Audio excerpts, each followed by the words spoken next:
Հակակոռուպցիոն կոմիտեի հարգելի նախագահ, հակակոռուպցիոն կոմիտեի հարգելի ծառայողներ, աշխատակիցներ, նախ շնորհավորում եմ բոլորիս հակակոռուպցիոն կոմիտեի ձևավորման 4-րդ տարեդարձի առիթով։ Կոմիտեն այն ինստիտուտներից է, որի ձևավորումը ուղիղ կապ ունի 2018 թվականին Հայաստանում տեղի ունեցած ժողովրդական ոչ բռնի Թավշյա հեղափոխության հետ, որովհետև բոլորիդ աչքի առաջ է եղել, որ հակակոռուպցիոն պայքարը իհարկե այդ բառապաշարը ընդունված չի օգտագործել նման լսարաններում, բայց այնուամենայնիվ հակակոռուպցիոն պայքարը մեր քաղաքական կառավարող թիմի բրենդն է կամ բրենդներից է,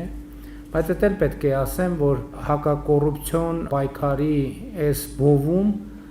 մեր առաջ նոր հարցեր են գալիս եւ որոնց պատասխանները ոչ միայն պատասխանները մենք չենք ունեցել սկզբանե, այլև սկզբանե այդ հարցերի գոյության մասին նույնիսկ չենք իմացել, որովհետև սկզբանե գիտեք ինչ են միջավայրում, որը կար 2018 թվականին, այդ միջավայրում թվում էր, թե հակակոռուպցիոն արդյունավետ պայքար տանելու համար անհրաժեշտ է քաղաքական կամք եւ դրանով շատ հարցեր կլուծվեն։ Դա իհարկե ճշմարտություն է, որովհետև առանց քաղաքական կամքի բացակայության ընդհանրապես որևէ հարց հնարավոր չէ լուծել, այսինքն քաղաքական կամքն այն է, որ ինչքանով է կառավարությունը, քաղաքական իշխանությունը ցանկանում, որ այդ հակակոռուպցիոն պայքարը կոնկրետ դեպքում տեղի ունենա, եւ մենք նախ եկանք այն եզրակացության, որ քաղաքական կամքը արտահայտող կոնկրետ կառույց պետք է լինի եւ այդպես էր, որ նաեւ հանգեցինք, որ հակակոռուպցիոն կոմիտեն պետք է ձևավորվի, բայց այս հիմա 4-րդ ձևավորման 4-րդ տարին է, իսկ ես խոսում եմ 2018 թվականից անցել է 7 տարի, այսինքն 3 տարի այնուամենայնիվ ժամանակը վերցնում է եւ այդ ընթացքում նաեւ իհարկե դա չի նշանակում, որ միջև հակակոռուպցիոն կոմիտեի ձևավորումը քաղաքական կամքը կանգի վրա կամ պաուզայի վրա էր դրված, բայց այնուամենայնիվ ժամանակը գնում է եւ բայց ժամանակի ընթացքում եւ հակակոռուպցիոն կոմիտեի ձևավորումից առաջ էլ հետո է այնուամենայնիվ քաղաքական հայտարարություն, որոնք հնչում են պաշտոնական ամբիոններից եւ այլն եւ այդպես շարունակ, երբեք էլ ոչ միտեղ չի լինում, որ իշխանությունն ասի, գիտեք, ինչ մենք չենք, հա, դե ասում ենք, բայց չենք պայքարում կոռուպցիայի դեմ։ Եվ երբ որ այս խզումը չկա, այնուամենայնիվ թե պետական համակարգը, թե բոլորը ասում են, հա, բայց մի հատ էլ պետք է հասկանալ, լուրջ են ասում, լուրջ չեն ասում, հա, այս իսկական չի, եւ այլն եւ այդպես շարունակ։ Ես հիմա կիսում եմ այն, ինչ որ այս ընթացքում ես զգացել եմ մեր քաղաքականությունների կոնկրետ հակակոռուպցիոն քաղաքականության վարման ընթացքում։ Ու սա շատ կարևոր գործոն է, որ ասում են այնուամենայնիվ, ինչ գիտենք, հա, քաղաքական իշխանությունը հայտարարում է մանավանդ, որ նորություն չէ, որ իշխանությունն ասում, չէ, ես կոռուպցիայի դեմ չեմ պայքարում։ Բոլորն էլ ասում են պայքարում են միջազգային կոնվենցիաներով եւ այլն։ Այստեղ շատ կարեւոր է, որ ինչպես պետք է այդ ազդակը աշխատի, որ այս ամեն ինչը լուրջ է, այս ամեն ինչը կատակ չի, հումոր չի եւ այլն եւ այդպես շարունակ։ Չնայած ուրիշ խնդիրներ կա։ Մենք խոսելով կոռուպցիայի մասին, հարգելի ներկաներ, մենք պետք է այնուամենայնիվ արձանագրենք, որ եթե Հայաստանում կոռուպցիայի մակարդակը այնպիսին է եղել եւ այնպիսին է, ինչպես շատ լսում ենք, սա նշանակում է, որ այս կոպիտ կհնչի ձևակերպում, բայց այնուամենայնիվ մեզ հետ կապ ունեցող մարդիկ շատերն են դրա մեջ ներգրաված։ Եվ ես մի հաջորդ խնդրը, որ ես շատ դեպքերում զգում եմ այս ընթացքում, որովհետեւ եկեք պատկերացնենք հետեւյալ կերպ։ Սկսած հակակոռուպցիոն կոմիտե կա իրավապահ համակարգ կա, չէ՞։ Դատարան, դատախազություն, հակակոռուպցիոն կոմիտե, օպերատիվ մարմիններ, պետական այլ օղակներ եւ այլն եւ այլն եւ այլն։ Եվ եթե կոռուպցիայի ծավալը մեծ է եւ դա խնդրեմ է երկրի համար, նշանակում է մենք բոլորս, բացարձակապես բոլորս, առնվազն ինչ որ մարդիկ կան, որոնց հետ մենք ուղղակի կամ անուղղակի ինչ որ հարաբերություն ունենք։ Եվ ես մի պահի զգացի, երբ որ ուզում եմ հասկանալ ինչի մեր որտեղ է տեղապտույց ստացվում, հետո հասկանում ենք հետեւյալ կերպ, որ ու դրա մասին ես նախկինում եմ այստեղ խոսել, դե մի փոքր լավություն էս մեր երկիրն էլ փոքրն է, չէ՞, պատկերացրեք, այսքան մարդ ունի այդքան ծանոթ դասարանցի ընկեր, բարեկամ, բանակի ընկեր, հարևան եւ այլն եւ այլն։ Մի փոքր լավ վերաբերվի, ինչպես ընդունված է ասել, օպերատիվ օղակը։ Մի փոքր լավ վերաբերվի քնչական օղակը։ Մի փոքր լավ վերաբերվի դատախազական օղակը։ Մի փոքր լավ վերաբերվի դատական օղակը, հետո դատական օղակն էլ հələ 3 հատ կա։ Մի փոքր առաջին հացանը լավ վերաբերվի, մի փոքր վերաքննիչը լավ վերաբերվի, մի փոքր է վճռաբեկը լավ վերաբերվի, որևէ գործ տեղ հասնելու շանսը կորցնում է, բացարձակապես։ Եվ եթե մենք վերլուծենք, կտեսնենք հա գնում հաղորդագրություն, ինչքան ասես հաղորդագրություն, այդ ամբիոնից անդադ հնչում է, որ հարուցեցինք, էս արինք, բայց լավ վերջը ինչ առնում, ժողովուրդ ջան, ինչ առնում այդ վերջը։ Ու հետո հասկանում ես, որ վերջ չի լինելու։ Ասենք որ թողես տենց եւս 15 տարի հաղորդագրություններ կլինի այդ նույն գործի մասին, թե ինչպես մենք հասանք հերթական վճռական հանգրվանին։ Այս միջավայրում հնարավոր չի, կոռուպցիայի դեմ հնարավոր չի պայքարել։ Լավ վերաբերվելու, վատ վերաբերվելու սահմանը ես ուրիշ տեղ եմ տեսնում։ Ես տեսնում եմ ֆորմալ վերաբերմունքը փոխարինել բովանդակային վերաբերմունք, որովհետև այդպիսի դեպքեր են լինում, ես ինչքան հասկանում եմ, որ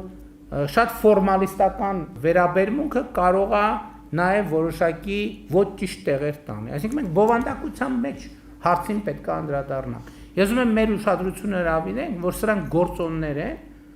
որոնք որն այս ամեն օղակում տենց եսի ինչ առանձնապես բան տեղի չունեցել, էլի ամենտեղ մի հատ կես ստորակետ այն տեղում չդրվի, որևէ գործ, նույնիսկ ամենատենց ծանրակշիռ, ինքը երբեք չի կարող գնալ եւ դառնալ հանգել իր տրամաբանական ավարտին։ Հաջորդը, որի վրա ուզում եմ մեր ուշադրությունը հրավիրել, դա այսպես ասած տարածաշրջանի ռազմաքաղաքական իրավիճակի կապն է ընդհանրապես իրապահ մարմինների գործունեության եւ այդ թվում հակակոռուպցիոն պայքարի դեմ, որովհետեւ երբ որ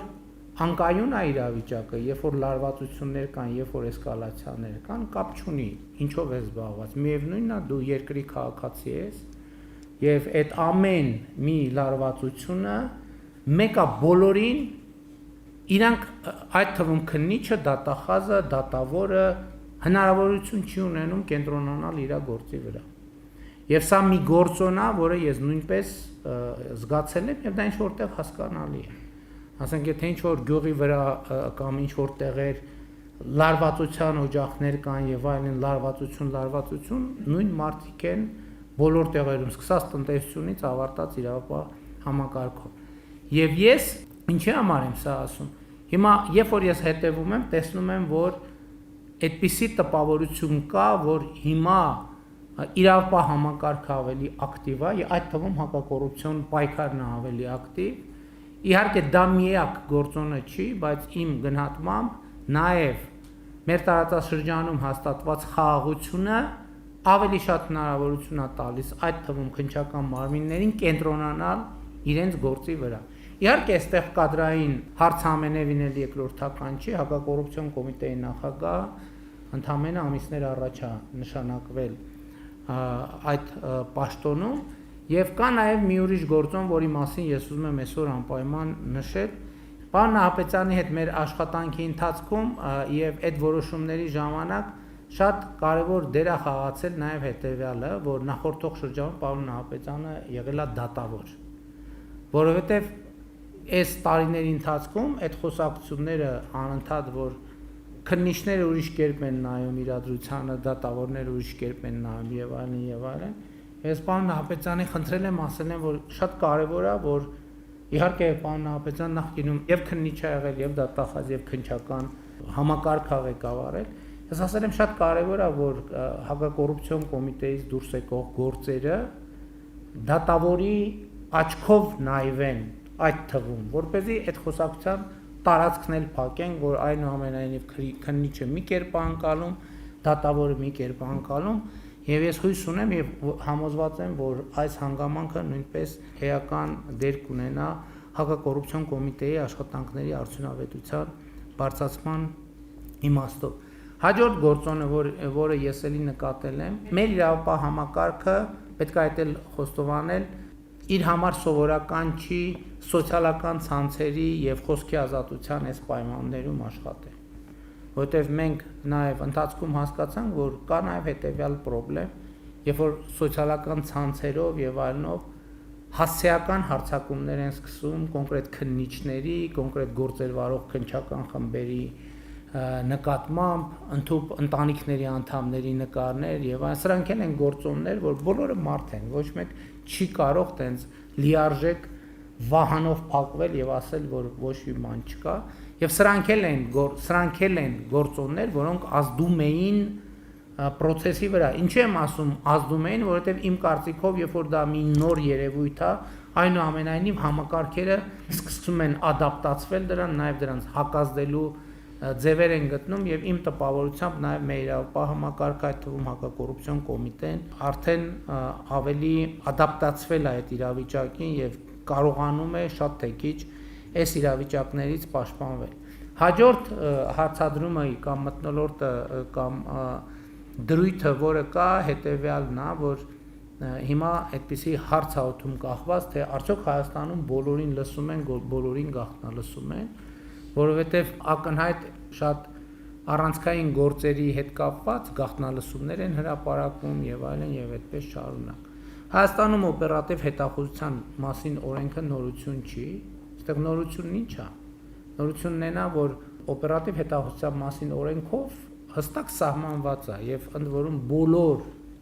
ամենաժողովրդավարական երկրները ունեն այդ համակարգերը, որտեղ հստակ սահմանված է երբ, ինչպես, որ դեպքում, ինչ պայմաններում կարելի է իրականացնել այդ օպերատիվ աշխատանքը։ Իսկ ո՞րն է նորությունը։ Իսկ նորությունն է նա, որ քանի որ մեզ համար հանցավորության կոռուպցիայի դեմ պայքարը շատ կարևոր եւ սկզբունքային է, կառավարությունը այո, ըստ հնարավորին ներդրումներ է անում, որպեսզի Հայաստանի օպերատիվ մարմինները տեխնիկական կարողություններ ունենան։ Բայց եկեք պատկերացնենք, որ Հայաստանի կառավարությունը ասում է, որ մենք ուզում ենք պայքարենք կոռուպցիայի դեմ, հանցավորության դեմ ենք ուզում պայքարենք եւ գոնե ինչ որ մի կայուն մակարդակով չի ֆինանսավորում, որպեսզի մեր օպերատիվ եւ քննչական մարմինների տեխնիկական կարողությունները զարգանան։ Դա եղավ ամբիոնից հայտարարություն։ Մյուս կողմից հանցավորությունը ինքը տեխնոլոգիական մոտեցումներ է որդեգրում։ Եվ եթե իրավապահ համակարգը ինքը տեխնոլոգիական մոտեցումներ չորդեգրի, ամբողջ հանցավորության դեմ պայքարը կձախողվի։ Հիմա մանավանդ, ասենք ցուցմունքով, ուղղակի ցուցմունքով որևէ մեկին հնարավոր է քրեական պատասխան։ Պարզա ինչ արնելու 1, 2, 3 էլի սոցիալական ցանցերով թիրախավորում եւ այլն, գնալու են դատարաններում հրաժարվեն, որովհետեւ բոլոր դեպքերում եւ այդ խնդրեմը միշտ եղել է եւ միշտ կա։ Եվ հիմա ես ուրախ եմ նաեւ, որ մեր իրավապահ մարմինները այլևս այդքան կախված չեն անձերի ցուցմունքներից, որ այսօր կա, վաղը մյուս օրը կարող է չլինի։ Եվ մեր քննչական մարմինները առաջնորդվում են այն կանխավարկածով, որ եթե նույնիսկ ստացվի այդպիսի իրավիճակներ, որ այնպիսի ապօրինի ճնշումներ լինեն վկաների վրա եւ այլն, որ նրանք արդյունքում հրաժարվեն, այնուամենայնիվ փաստական բազան լինի այնքան ծանրակշիռ, որպեսզի այդ գործերը հասնեն տրամաբանական ավարտի։ Ես ամփոփելով ուզում եմ նախ գոհունակությամբ արձանագրեմ, որ իրոք հիմա որոշակի աշխուժություն նկատվում է եւ այդ աշխուժությունը իհարկե նաեւ հակակոռուպցիոն կոմիտեի նոր նախագահի գործունեության արդյունք է, բայց սովորաբար մի այսպիսի խնդրեմ էլ է լինում, որ պաշտոնյաները նոր նշանակվում են, արագ մի քանի ամիս տենց շատ մեծ էներգիա են դնում, հետո կամաց այդ էներգիան նվազում է, իհարկե պարոն Նահապետյանի հետ մենք պայմանավորվել ենք, որ դա պետքա տեղի չունենա եւ ես հույս ունեմ եւ համոզված եմ, որ տեղի չի ունենա, բայց ես կարծում եմ, որ հիմա իսկապես կան բոլոր գործոնները, որպեսզի հակակոռուպցիոն մեր պայքարը դառնա ավելի արդյունավետ։ Շատ կարևոր է ելի արձանագրել, որ մեր քաղաքական կամքը չի նվազել եւ չի նվազելու։ Տեսեք, մի հատ ուրիշ հանգամանք էլ կա։ Հա, եւ այս տեխնիկական միջոցները ես շատ կարևոր եմ համարում կանխարգելման առումով։ Թող բոլորը իմանան, որ Հայաստանի հենց մեր խնդիրը չի, որ մարդիկ կոռուպցիայով զբաղվեն, հակակոռուպցիոն կոմիտեն գնա բռնի։ Մեր բացարձակ դա ամենատահաճ բանն է իրականում։ Որևէ մեկին դա հաճույք չի պատճառում։ Ընդհակառակ մեր խնդիրը կարևորագույն մենք մեծ ներդրումներ ենք անում կոռուպցիայի կանխարգելման, եւ ոչ թե մի կողմից կոռուպցիան խթանենք, որ գնանք մյուս կողմից բռնենք, ասենք, վայ, տեսեք, բռնենք։ Սա անիմաստ գործունեություն է, եւ ես հիմա այս բաներին հետևելով ես շատ գոհ եմ, որ մարդիկ տեսնեն, որ այսօր մեր հակակոռուպցիոն կոմիտեն բավարար, չեմ ասում լավ, բավարար տեխնիկական հագեցվածություն ունի, եւ ինչ այլոց հակակոռուպցիոն կոմիտեն ունի նաեւ օպերատիվ բլոկ, որը էլի դեռ ժամանակ պետք է գա, որ մենք ամբողջական արդյունքները գնահատենք, բայց գոնե մինչեւ այս պահը տպավորությունն այնպեսին է, որ դա լավ համակարգ է, որովհետեւ էլի շատ դեպքերում մենք հանցավորության դեմ պայքարում ինչ երևույթ ենք տեսնում, արտահոսքի երևույթ, որ կարող է օպերատիվ հետախուզական միջոցառման ենթարկող մարդը իմանա, որ իր նկատմամբ օպերատիվ հետախուզական աշխատանք է իրականացում, որը էականորեն այդ աշխատանքի արդյունավետությունը նվազեցնում է։ Հիմա հակակոռուպցիոն կոմիտեի դեպքում այդ ինֆորմացիային տիրապետող մարդկանց շրջանակը հնարավորինս նեղ է, ինչը նշանակում է, որ այդ երևույթները ավելի կառավարելի են դառնում։ Եվ հետևաբար հարգելի գործընկերներ, ես ուզում եմ շնորհավորել մեզ, ձեզ բոլորիս հակակոռուպցիոն կոմիտեի ձևավորման 4-րդ տարեդարձի առիթով եւ ուզում եմ շնորհակալություն հայտնել բոլորիդ այս ընթացքում ձեր կատարած աշխատանքի համար եւ ուզում եմ նաեւ ընդգծել, որ տեսեք խոսք է գնում նրանից, թե հակակոռուպցիոն կոմիտեն ինչքան վերականգնեց եւ այլն եւ այլն, դա էլ ամենակարևոր ինդիկատորը չի, որովհետեւ երբ որ օրինակ հակակոռուպցիոն պայքարի զգացողություն կա երկրում, դրանց պետական բյուջեի եկամուտները ավելանում են ոչ անմիջապես ուղիղ կապի հետ, որովհետև երբ որ մարդիկ հասկանում են, որ պետությունը մեկը իր եկամուտների հետևից գալու է, դա վարքագծային փոփոխություն է բերում։ Ես որ ասում եմ, այդ ընկալումը մի կողմից իհարկե քաղաքական իշխանության համար խնդիր է, որովհետև մենք չենք ուզում, որ տպավորություն ստացվի, թե բանի բռնատիրական տրամաբանության մեջ ամեն տանը բան է դրած կամ ամեն սենյակում ինչ որ բոլորը օպերատիվ մշակման ներքո են։ Մի կողմից սա իհարկե մեզ համար բարդ է, այդպիսի զգացողություն ռիսկ է մեզ համար, բայց մյուս կողմից ասում եմ լավ է, որ մարդիկ իմանան, որ մեր իրավապահ մարմինները ունեն բավարար տեխնիկական միջոցներ եւ ինչի համար է լավ, որ ես հույս ունեմ, որ դա կանխարգելիչ որոշակի նշանակություն կունենա, մարդիկ միանգամի փոխարեն 7-8 անգամ կմտածեն գնան այդ քայլի, թե չէ։ Եվ սա է հենց մեր նպատակը։ Մեր նպատակն է, որ մենք մեր քաղաքականություններով կանխարգելենք, որպեսզի դա տեղի չունենա, որովհետև հետևանքի վերացումը ինքը իրականում մենք կարող ենք ուրախանալ դրա արդյունավետության համար, բայց ինքը ընդհանուր առմամբ ուրախալի երևույթ չի։ Կրկին անգամ բոլորից շնորհակալություն եմ հայտնում եւ հույս ունեմ եւ համոզված եմ, որ հակակոռուպցիոն կոմիտեի աշխատանքը գնալով կդառնա ավելի արդյունավետ։ Իհարկե շենքային խնդիրներ կա, որը շատ վաղուց օրակարգային է եւ ինքը մեծ ծավալներ ունի եւ մենք նաեւ մտածում ենք այդ շենքային խնդիրների լուծման ինչ տարբերակներ ունենք, բայց սա կայացման process է, երբեք էլ ոչ մի կետում չի լինելու իդեալական։ Եվ ես այս վերջերս արձանագրեցի, որ իդեալի փնտրտուքը կամ իդեալի ձգտումը իրականում մեզ շատ խանգարում է։ Մենք չպետք է իդեալի ձգտենք, այսինքն ինչ ենք ձգտում մի բանի, որ երբեք չի լինի։ Իդեալի ձգտելը մեզ ցույց չի տալիս մեր այս պահին ունեցած հաջողությունը վայելել եւ բավարար բերկրանք ապրել այս պահին ունեցած հաջողության, որովհետեւ մեր այս պահին ունեցածը մեկը իդեալական չի։ Եվ ապագայում ոչ մի պահին էլ չի լինելու իդեալական, բայց դա չի նշանակում, որ այն որ իդեալական չի, ոչ մի տեղ իդեալական չի, դա չի նշանակում, որ մենք պետքա հրաժարվենք կամ այդ ինքնախարազանման անընդհատ այդ տրամաբանության մեջ մնանք, անընդհատ ասենք, որ չի ստացվում մեզ մոտ ոչ մի բան, չի ստացվում այն պատճառով, որ իդեալական չի։ Ոչ մի տեղ իդեալական չի եւ չի լինելու։ Խնդիրը հետեւյալն է, որ ամեն հաջորդ տարի, ամեն հաջորդ գործ ավելի արդյունավետ լինի, քան նախորդը, եւ մնացած ամեն ինչում մենք կայուն առաջընթաց ապահովելու հնարավորություն ունենանք, ինչը կարծում եմ այսօր տեսանելի է եւ ուզում եմ բոլորիդ շնորհակալություն հայտնեմ դրա համար։